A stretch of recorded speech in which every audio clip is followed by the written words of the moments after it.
हम हैं आद की कौम, हमसे ज्यादा तकबर कोई नहीं। अगर किसी में हिम्मत है तो सामने आकर हमें हारा कर दिखाए। रेगिस्तान की तपती रेत पर कभी एक ऐसी कौम रहती थी जो अपनी ताकत, ऊंचे महलों और शानो शौकत पर इतना घमंड करती थी कि उन्हें लगता था दुनिया में कोई हमसे उनका ताकतवर मुकाबला कौन नहीं है कर इस जमीन सकता। पर? यही थी कौम आद, एक ताकतवर सभ्यता जिसका जिक्र इस्लामी रिवायतों और पाक किताब कुरान में मिलता है। ये कौम अरब के दक्षिणी रेतीले इलाके अल अहकाफ में आबाद थी। कहा जाता है कि वे लंबे कद के, बेहद ताकतवर और तामीरात में माहिर थे। उन्होंने बुलंद सुतूनों वाले महल, आलीशान इमारतें और मजबूत किले तामीर किए। उनकी जमीन जरखेज थी, मवेशी बहुत थे और दौलत की कोई कमी न थी। मगर यही खुशहाली उनके दिलों में तकब्बुर भर गई।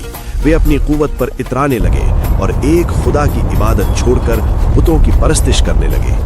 अल्लाह ने उनकी इस्लाह और रहनुमाई के लिए अपने पैगंबर हूद को भेजा। हजरत हूद ने उन्हें समझाया कि सिर्फ एक अल्लाह की इबादत करो, जुल्म और नाइंसाफी छोड़ दो और तकब्बुर से तौबा करो। उन्होंने साफ अल्फाज में आगाह किया कि अगर वे बाज न आए तो सख्त अजाब नाजिल होगा। लेकिन कौम आद ने उनकी बातों का मजाक उड़ाया। वे कहते थे कि हमसे ज्यादा ताकतवर कौन है। वे अपने महलों और दौलत पर नाज करते रहे और नसीहत को ठुकराते रहे। फिर एक दिन आसमान पर स्याह बादल छा गए।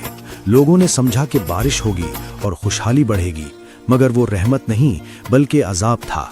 शदीद और खौफनाक आंधी कई दिनों तक चलती रही। हवाएं इतनी तेज थीं कि लोगों को उठाकर पटक देती थीं और उनकी बुलंद इमारतें मलबे में बदल गईं। पूरी कौम हलाक हो गई, सिवाय उन लोगों के जो हजरत हूद पर ईमान लाए थे। सीख: तकब्बुर इंसान को तबाही की तरफ ले जाता है। अल्लाह की इताअत और फर्मा बरदारी ही असली कामयाबी है। दीन की बातें फैलाने में मेरा साथ दें, सब्सक्राइब करें और एक कमेंट जरूर करें।